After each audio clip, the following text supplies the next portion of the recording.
map. But unfortunately, Keyboy, he's got to make sure that this Kadita is able to move out of the lane safely. Look at this. Xe is putting pressure onto Mlbb because he needs vision to know whether Kairi is invading or not. At this point, the EXP as well as the gold laner, they gotta give information to know whether it's safe to actually take some camps away or not. I mean, no real, like, extra aggressive movements from the junglers, right? No counter camps, takes, you know, I think both teams are playing it slow.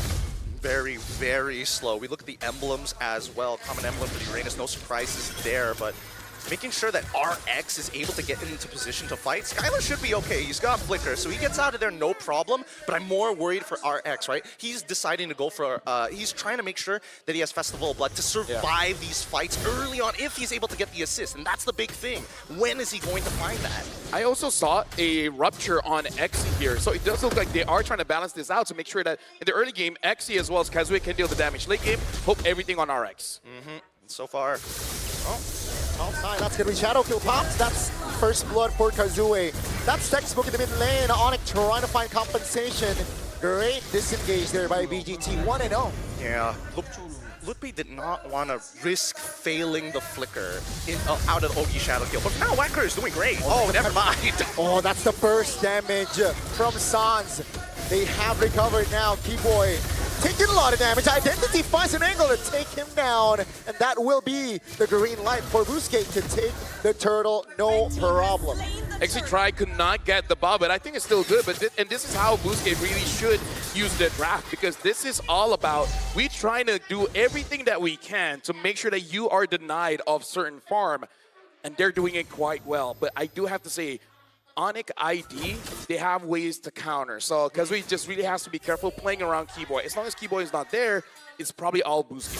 Oh yeah, it's about pressure, right? Bousquet is designed to pressure their opponents as much as they can. And when we look at the hand cam, you can see the proactiveness of Kairi looking across that map to make sure, Kazuya, to make sure that they know exactly where he's gonna be. Slam on towards one. Wow. Plain and simple. It's just pick off game from Onyx, and that will be Bousquet. Losing on the trade in the mid lane. Gotta be careful. Identity still has skills. Looking for the Flicker. Oh, nice. Xe misses that damage, but that's gonna be Mlbb surviving.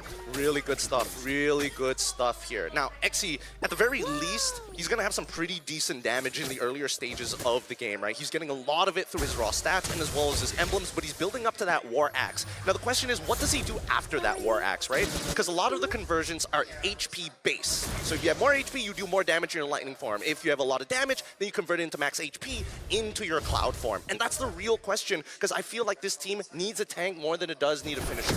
Honestly, looking at a crowd control from Onyx ID, I feel like it would value him quite a lot to go for a brute force first, and then later on consider whether he wants to go for an Oracle or go for something like the Chastised Pauldron to deal with Skylar. Because personally for me, I don't think Walker can be a frontline here. So even if he does build Chastised Pauldron, it might not actually help them out enough. Yeah, I think this actually doubles down. If they get a 5,000 gold lead, I expect them to build all damage, because truly, if it's just Ogi Shadow Kill and then you let Xe just try and clear up, that should be enough. Which is quite tricky, right? Means BGT, they need more control in the early game. Seems like they're more proactive for the second neutral objective. Remember, Onyx, they lost that first turtle, so they're looking to equalize here. Keyboy looks for a jump. BGT still able to hold formation. Onyx, though, now starts the turtle. BGT Kazuya is still on the purple buff. Let's see the take. Onyx trying to take their time. BGT finds an opening with the Raging Sunstorm. Doesn't really find the connection. Kazuya fights a steal as Wachter will be the sacrificial lamb. Now it's a 5v4. They will force the fight as Onyx will look for something in the mid lane. Take a look at the bottom side of the map as well. Kazuya is rotating towards Skylar. Take a look at your minimap. Sir, Skylar taking a lot of heat. And that will be Kazuya slaying Skylar in the bottom side of the map. Oh, thank God Kazuya was able to get that auto attack, because he whiffed the shurikens at the end. And again, this is why I was talking about Kazuya on this Hayabusa, because it is legit. He has to the changes of the Quad Shadow, the reduce of the range, but having more cooldown in a good way, meaning less cooldown. So Bousquet right now, this is worrying, which is they haven't transferred any of their advantages to real gold advantage, because the goal is not there. They need to get those turrets down. Feels like a 3K, but it's only 400. Cooldown. So Bousquet right now, this is worrying, which is they haven't transferred any of their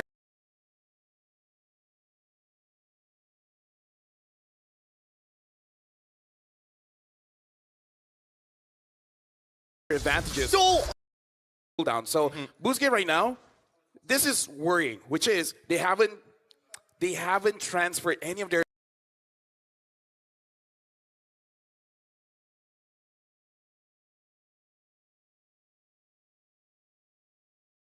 advantages. So down. So Busquets right now, this is worrying, which is they haven't transferred any of their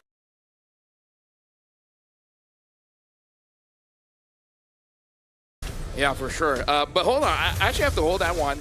Look at the difference here. 880 gold for Kazue. And this time, he's actually right now going for that Sky Piercer. Looks like which is going to go for a War Axe instead. In terms of what I would do what Kyle did. Is like, you know what?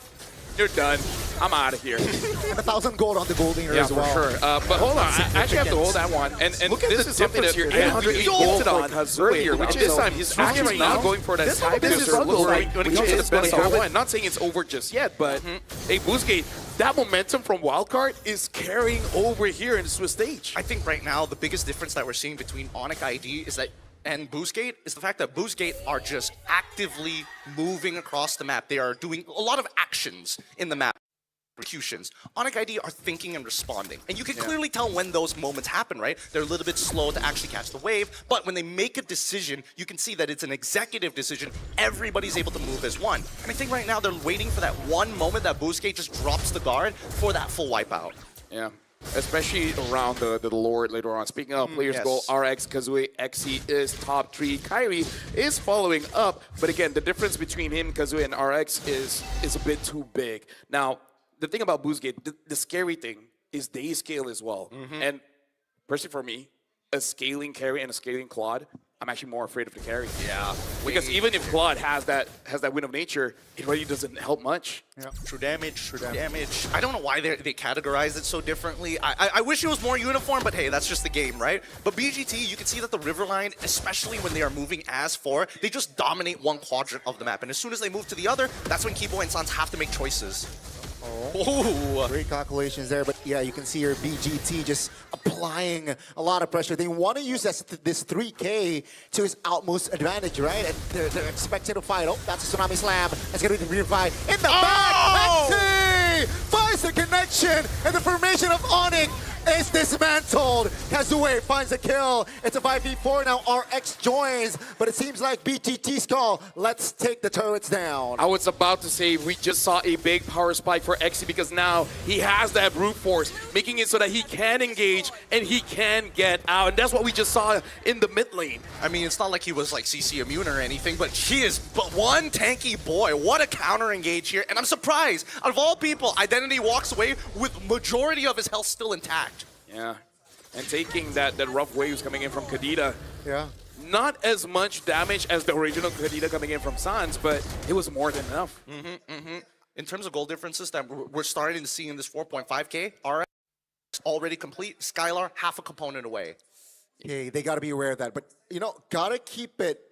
Like, it was quite questionable that they went in for Identity, especially Keyboy being the top roamer, supposedly went in and committed on towards Identity, who had Purify. I think it's a bit of desperation play, hoping to force a mistake coming in from Busquets. It's like, oh no, we caught the guy with the Purify, and then everyone comes in, and then Onyx ID will be prepared for that counter engage. But I feel like even they were surprised, Xe coming in with the shifting winds, getting all 4. So I feel like they were trying to bait, but Xe was just too ready for it. He was one of the game changers right there, and this is why Busquets got the 6K lead.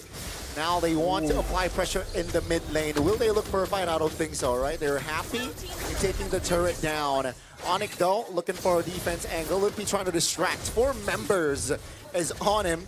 And now with this, I think Onyx is okay with defending 3 base turrets here. Yeah. If Busquets can keep doing that, which is force out Sans from using his ult, that's going to be huge. Because once Sans' ult is down, they don't have kill pressure. Oh, hold on. Walker. On towards Walker, on towards the Khalid. Everything but it. Walker lives! Take a look at the back. Xe again does the magic. Onyx now again dismantled as BGT. They want to take this fight. They want to take the free hit. This time, Onyx survives with 5. Nobody dies.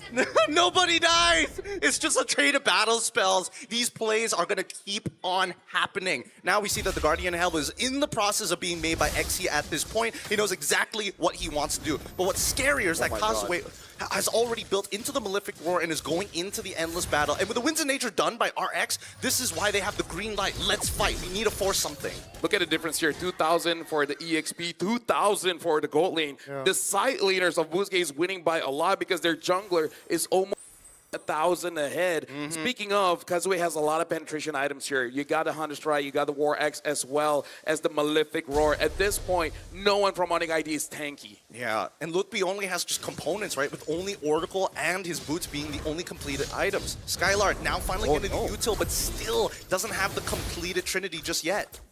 Yeah, he doesn't go for the Corrosion Scythe, opting for defense, which makes sense because Kazuya is having such an amazing time. But we did talk about it, where if he's going up against RX or Identity, it kind of doesn't matter. Speaking of, Identity does have that Lightning Truncheon. Now doing quite a lot of damage on that Resonance, making it so that even if you do use your Wind of Nature, quite a lot of damage will be absorbed by that Cloud. And it goes both ways, right? Sans also finished a Lightning Truncheon on his end as well. So it's about precision, right? How accurately can Onyx ID find a scalpel and go straight at RX, or maybe straight into Identity? And we've seen that both times those Purifies came in handy. So there needs to be a little bit of tenderizing. We need to see those battle spells come out first. See here, Boosgate already teasing the Lord. Kazuya has not shown the map though, so Onyx, they're questioning here, where is Kazuya? Should we fight? Should we take more? And it seems like Boosgate, they understand that it's 7,000 gold lead, so let's just take this Lord dance slowly. Yeah, they can. Look at that bot wave, right? Skylar looking to respond to that bottom wave. They don't want to lose a free inhibitor. Top side as well, also building up a pretty good wave, net neutral. For the mid until RX looking to push it in hard. This is the perfect position for Boostgate Esports. I feel like for Onyx ID, they're waiting for RX to get so close to Loopy that Keyboy can respond. Mount Shocker here, that's gonna be popped, stunned. Oh my goodness, Keyboy obliterated as BGT. 2-man petrified by Sans, but great reaction on the flicker with the tough boots. That's gonna be the immunity. Kazuya taking the Lord. BGT perfectly executed. Now Sans is a juicy target, but great damage control. Oh! Kazuya finds the angle to shut Sans down. Now they're going to be holding right back. Oh, wait, another play! Oh, Xe with the Sora. This is why you pick Sora up as Skylar looks for defense. Terrified again by Xe. What is up with Identity's damage? They're just too far behind. They don't have any MR to protect themselves. Everybody, like Kazuya, he's so far ahead it doesn't matter. But Identity is doing a ridiculous amount. Yeah. I would say, again, Boosgate, they're playing perfectly here. Again, Xe looking for the playmake. Kazuya jumping in, stun, Tsunami Slam, finally shutting Kazuya down, but is it enough? BGT still applying pressure, Loopy flickers out, but here comes the damage from RX. They gotta deal with the Lord. Kyrie jumps up here, Skylar as well. It seems like for now, Onyx can defend. The moment I say play perfectly, that's where we die. Yeah. You know what? My bad. My bad. Hey, it happens to the best of us, but there's another one. Identity finally falls, and the overextension is confirmed. But at what cost? We lose 2 members, but we had a Lord-empowered wave push into it. The second one could have been that third inhibitor to get super minions the entire game. I'm not going to say anything. Are you going to say I feel like that play was aight.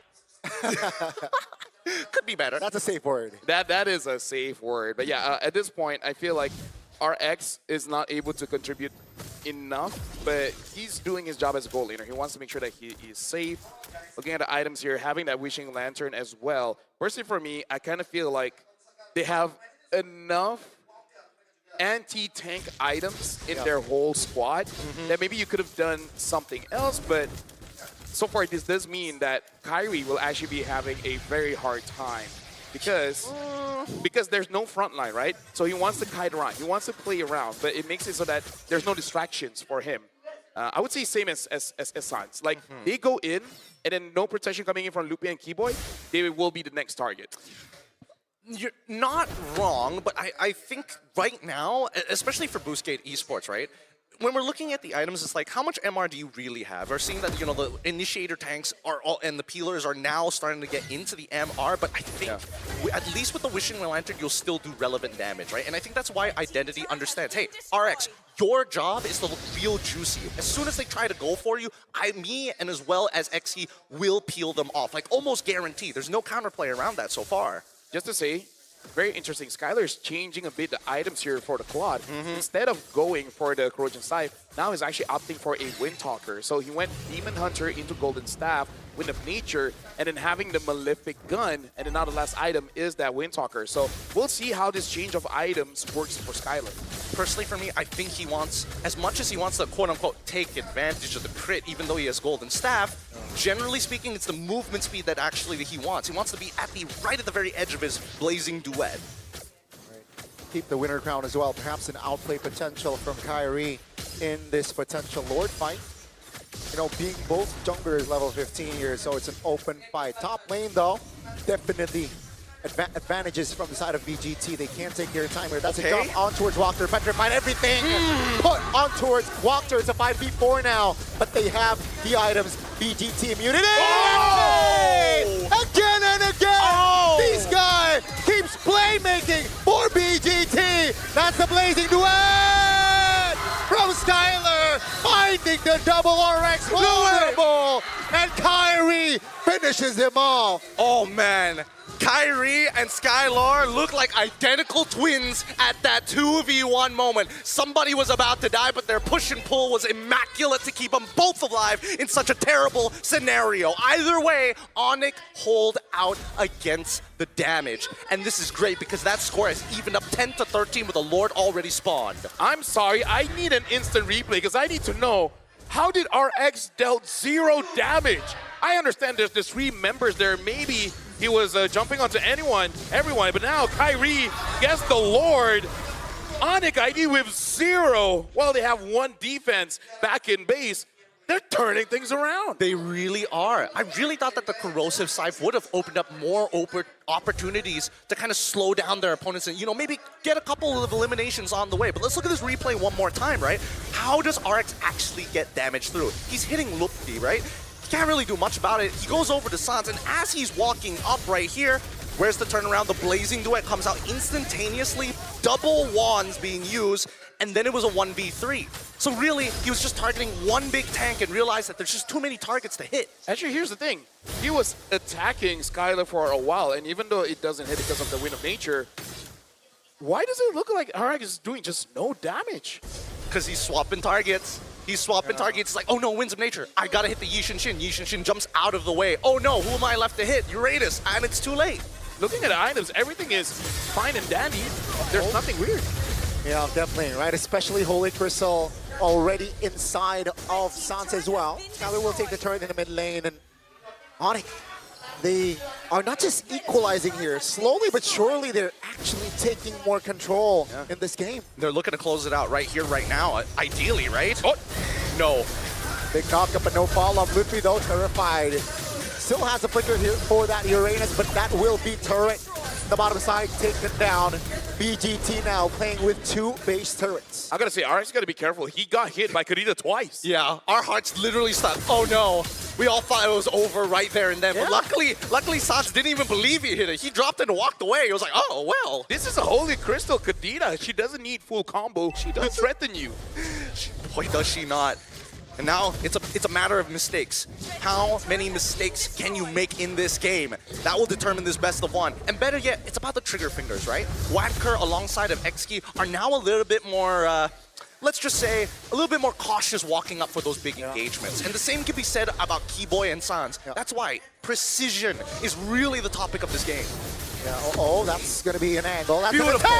That's going to be the start. That's going to be XC off the board.